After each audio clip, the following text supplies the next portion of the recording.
President Trump had to learn his lesson about the generals the hard way, on the job. He could have called me. I could have told him that some generals are great, some are good, and a lot are not all that. And Mark Milley is way below He is he's totally at home in the swamp. With all of his fake news friends, he is a total drama queen. Here's the deal. There is a new book that's making big waves in the Beltway by two Washington Post reporters. I Alone Can Fix It. And they're saying that Mark Milley told them that he was afraid that President Trump was going to engage in a coup, which kind of doesn't make sense. He's the sitting president, and Milley's the four-star general, and coups generally come from the military. Anyway, he had concerns that the president would not leave office if it came to that. Now, Mark Milley's a big deal. Remember, chairman of the Joint Chiefs of Staff. But first, on these two reporters for the Washington Post, I don't have much respect for them, especially Carol Leonig. She wrote this book about the Secret Service. It's full of mistakes. I noticed these just off the top of my head. But back to where we are right now, the new book, General Milley, he was concerned about President Trump. Would he leave office? Now, he could have denied this story, and he hasn't. All right, he's got like 55 publicists and PR people. We've heard no denial from him. So we have to take this. Yeah, this is what he was saying to these reporters. Fake news is going nuts about it. Let's go through it. There is new reporting from the Washington Post that the nation's top military officer, Joint Chiefs Chairman Mark Milley, worried about what Donald Trump might try to do to hold on to power after losing re-election. After attending a November 10th security briefing about the Million MAGA March, a pro-Trump rally protesting the election, Milley said he feared an American equivalent of brown shirts in the streets, alluding to the paramilitary forces that protected Nazi rallies and enabled Hitler's ascent. Late that same evening, according to the book, an old friend called Milley to express concerns that those close to Trump were attempting to, quote, overturn the government. He called former National Security Advisor H.R. McMaster to ask whether a coup was actually imminent. What the F am I dealing with? Milley asked him. The conversations put Milley on edge, and he began informally planning with other military leaders, strategizing on how they would block Trump's order to use the military in a way they deemed dangerous or illegal. Who's really in charge here? Who's really running the government? At this point, Donald Trump is the president of the United States, but Milley is signaling to the swamp, I'm with you.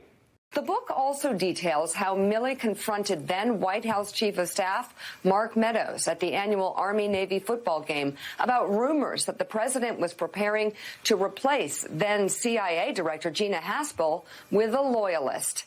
What the hell is going on here? What are you guys doing? Don't worry about it, Meadows reassured him. Just be careful, Milley warned. Milley said, just be careful. Mark Meadows will be here in a little bit. We'll talk to him about all of this. Hey, by the way, nothing wrong with the president putting a loyalist in charge of the CIA.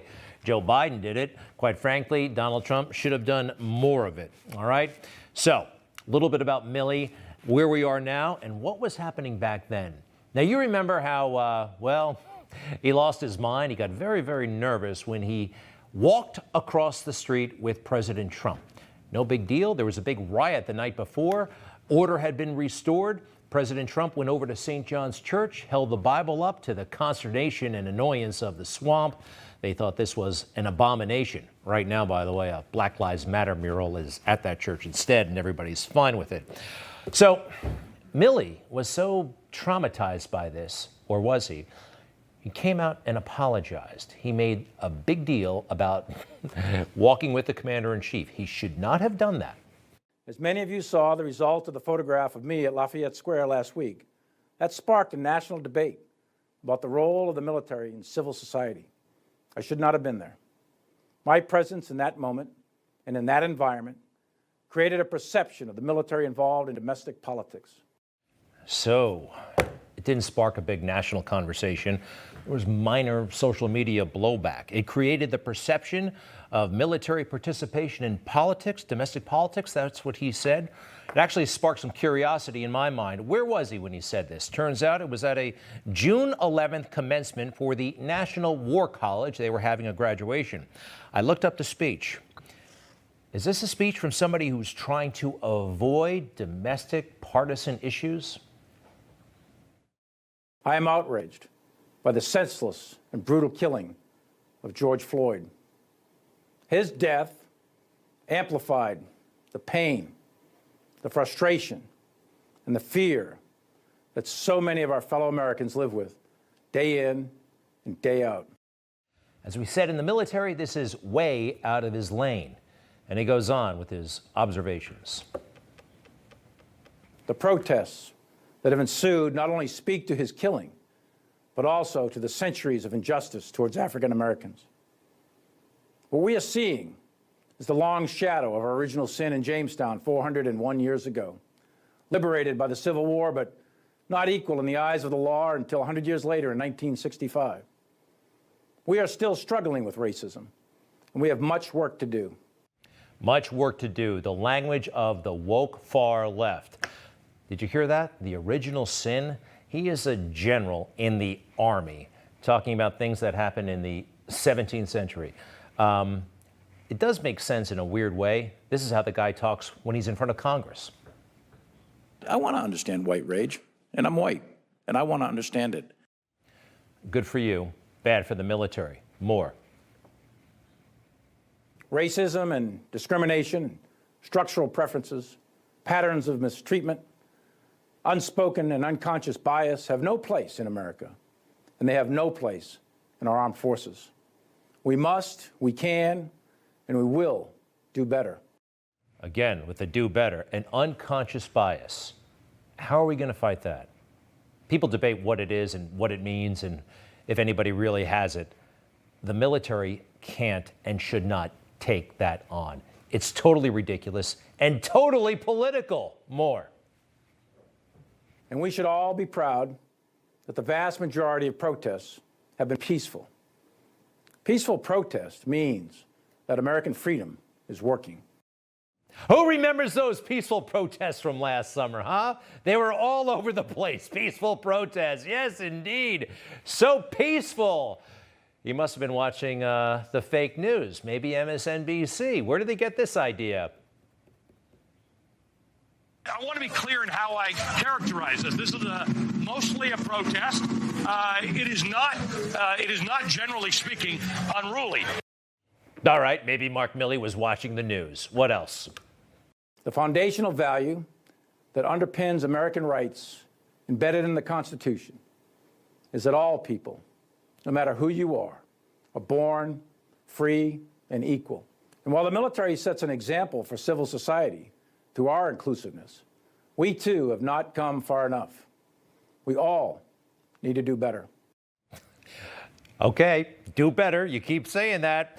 This guy's right out of woke Twitter. How is he going to do better in the most unoriginal, uncreative way you can? The United States military has a higher proportion of African Americans serving in our ranks than in society at large. Only 7% of our flag and general officers are African American. The Navy and Marine Corps have no African Americans serving above the 2-star level, and the Army has just one African American 4-star.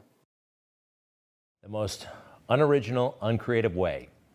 Count faces, count color, statistics, counting what people look like. Is that innovative? Is that interesting? And again, it's way, way outside of his purview. What else? We must ensure fairness and equity at all key gateway selection boards, including promotion, command, and war college. We must take advantage of the diversity committees, the councils, and the offices in each of the services to identify best practices in talent management and act on them. Equity, diversity committees. This is now sounding right out of the Socialist Handbook. All right, let's talk about race in the military. It's true, in the upper ranks, it's mostly Caucasian, if you want to talk about that. But what's the solution here? Do we go around like General Milley, just counting who's Caucasian, who's African American, who's Asian American? Or maybe this is an opportunity to talk about root causes. Yeah, they've talked about it before the Obama administration. Here's a real good time. You can just figure out what everybody looks like, or we can talk about root causes. There was a time when Barack Obama, back when he was trying to gain support, talked about root causes in the African American community that General Milley was just talking about absentee fathers. He brought it up, about increased incarceration and lower graduation rates in families that have an absent father, and it happens too often in all communities, but particularly, he said, the African American community. What are some other solutions, General Milley? Be inclusive. Make a commitment to seek out and surround yourself with those who don't look like you, think like you, and who come from different backgrounds. Specifically, reach out to junior officers and enlisted members whose background is different than yours and mentor them. Seek out people who are different. This is a heartbreaking message. He's wearing a uniform. Unity. I wore that uniform. I was so proud. And mentorship, I wasn't looking for people different from me or other than me or like me or whatever. We were all on the same team. The freedoms guaranteed to us in the Constitution allow people to demand change, just as the peaceful protesters are doing all across the country.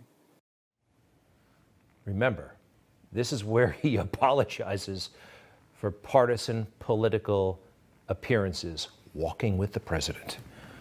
Did he mention change and peaceful protests again? Minneapolis, anybody? When that police station was on fire?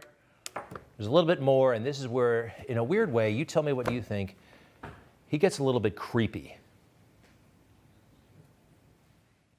All of us in uniform are willing to die for that idea, the idea that is America. And so we must also be willing to live for that idea.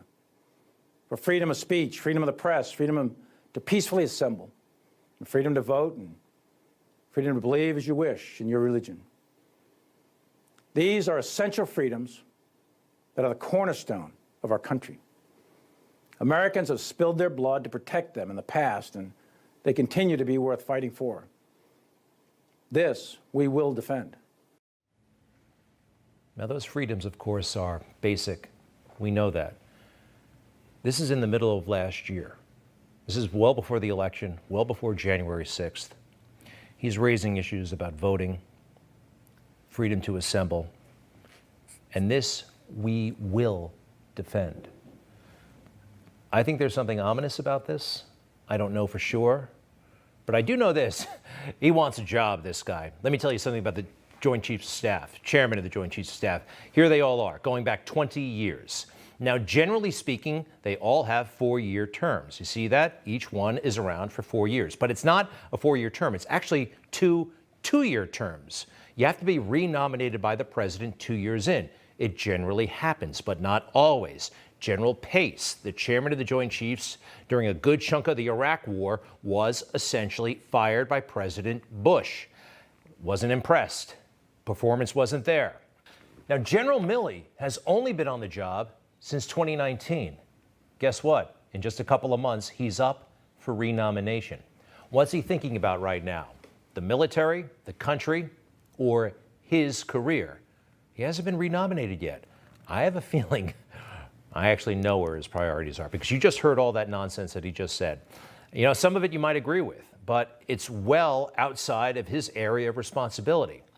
And remember what we showed you at the outset, his apology for being seen with the president. Many of you saw the result of the photograph of me at Lafayette Square last week. That sparked a national debate about the role of the military in civil society. I should not have been there. My presence in that moment and in that environment created a perception of the military involved in domestic politics. But you can talk about peaceful protests, George Floyd, unconscious bias, doing better, diversity councils, and equity. None of that's political. None of that's political. President Trump called this guy a dog today and said that he was one of his worst appointments ever. I have to concur. You just watched Newsmax TV, America's fastest growing cable news channel, now in more than 70 million homes. You can get Newsmax TV on your cable system or check your cable guide. And if your system doesn't carry Newsmax, call them, tell them you want Newsmax TV, because we're real news for real people.